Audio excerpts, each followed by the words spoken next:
Hello दोस्तों, अभी हम लोग देखेंगे एक टॉपिक जिसमें हम पैरेलल प्लेट कैपेसिटर में कैपेसिटेंस की वैल्यू का इक्वेशन क्या आता है वो समझने का प्रयास करेंगे। पैरेलल प्लेट कैपेसिटर आइडियली हम कैपेसिटर के लिए जब एक बोलते हैं कि कैपेसिटर क्या है, तो हम ऐसा बोलते हैं कि capacitor is a thing, capacitor is the accessory, capacitor is the instrument और capacitor is the component, ऐसा बोलेंगे। where two conducting plates are isolated by dielectric medium। तो यहाँ पे मान लीजिए दो प्लेट हैं और दोनों को हमने आइसोलेट किया हुआ है, दोनों के बीच में कोई कंपोनेंट आता है, कोई डाइलेक्ट्रिक मीडियम आता है। डाइलेक्ट्रिक मीडियम क्या है? वो मीडियम है जो कंडक्टर नहीं है। दो कंडक्टिंग प्लेट है आपके पास और ये बीच का जो मीडियम यहाँ पे दिख रहा है ये कंडक्टर नहीं है। ये एयर हो सकता है, ये माइका हो सकता है, ये ऐसा कोई मटेरियल है जो इजीली कंडक्ट नहीं करता, जिसमें से करंट या इलेक्ट्रिक चार्ज इजीली पास नहीं होता। तो मान लीजिए कि इसका परमिटिविटी एप्सिलॉन है। अभी दोस्तों परमिटिविटी को हम समझेंगे। उससे पहले ये देखिए कि दो प्लेट यहाँ पे डी डिस्टेंस पे रखी गई है। तो परमिटिविटी की बेसिक डेफिनेशन क्या होगी? It is the ability to allow electric flux. हमारा कैपेसिटर पूरा इलेक्ट्रिक फ्लक्स या इलेक्ट्रिक फील्ड या पे काम कर रहा है, तो यहाँ से मटेरियल में से कितना इलेक्ट्रिक फ्लक्स पास होगा, वो मटेरियल की एबिलिटी को हम परमिटिविटी कहेंगे और इसको डिफाइन करते हैं D by P. D is flux density, ये इलेक्ट्रिक फ्लक्स डेंसिटी, E है वो इलेक्ट्रिक फील्ड स्ट्रेंथ आ जाएगा।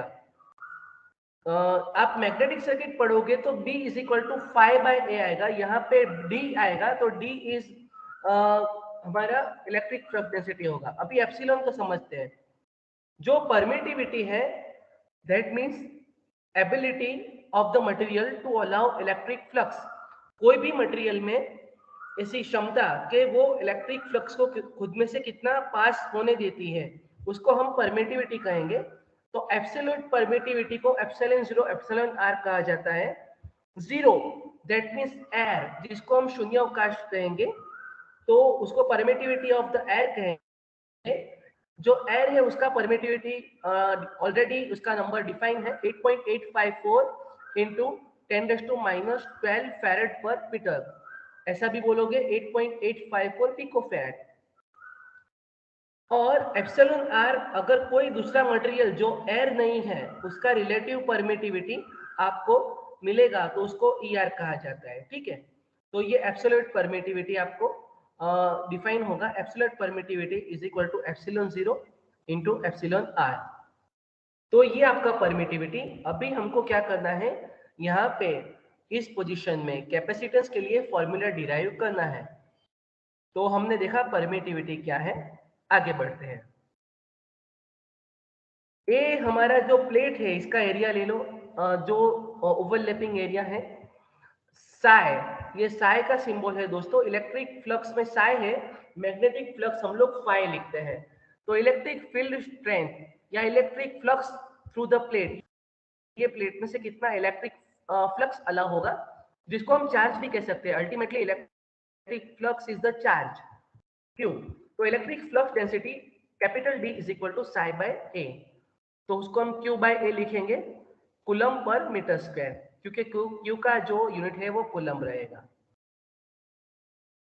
और फ्लक्स डेंसिटी हमने आगे देखा D is equal to epsilon into E होगा, क्योंकि epsilon permittivity is equal to D by E आगे हमने देखा है ऑलरेडी। तो फ्लक्स डेंसिटी को हम परमिटिविटी से इलेक्ट्रिक फील्ड स्ट्रेंथ को भी मल्टीप्लाई करके ढूंढ सकते हैं। और ये E है that is V by D. V है ये कितना वोल्टेज है और D है दो प्लेट का डिस्टेंस कितना है, V बाय डी। तो यहाँ पे दोनों हम कंपेयर करेंगे। क्या कंपेयर करेंगे? D is equal to Q by A और D is equal to epsilon V by D. तो हमको यहाँ पे सिंप्लीफिकेशन देंगे, हमको पता है Q is equal to CV, हम C का फॉर्मूला ढूंढ रहे हैं, तो C is equal to Q by V लिखेंगे, ये V है वो यहाँ आ जाएगा और ये A है ये यहाँ ऊपर आ जाएगा, तो Q by V is equal to epsilon A by D, तो C is equal to epsilon A by D। अभी एप्सिलॉन की जगह पे आप एप्सिलॉन 0 एप्सिलॉन A लिखो या एप्सिलॉन लिखो, वो आपके रिक्वायरमेंट के अनुसार लिखोगे। यहाँ पे कोई मटेरियल है जिसका रिलेटिव परमिटिविटी एप्सिलॉन है, तो उसके लिए यहाँ पे C is equal to epsilon A by D आएगा। तो अगर कोई मटेरियल है जो एयर के अलावा मटेरियल है, तो हम यहाँ पे epsilon 0 epsilon R A by D लिख सकते हैं, अगर कोई अदर डाइलेक्ट्रिक मटेरियल है तो अगर सिर्फ एयर है, अगर यहाँ पे कुछ भी नहीं है एयर है, तो एप्सिलॉन 0 A बाय D लिखेंगे दोस्तों। तो इस प्रकार आपका कैपेसिटेंस पैरेलल प्लेट के लिए आप ढूंढ सकते हो, आपको आगे एग्जाम्पल मिलेंगे, आप उसमें से प्रैक्टिस करके गिन सकते हो और हम लोग आगे के वीडियोस में गिनेंगे। Thank you and keep learning.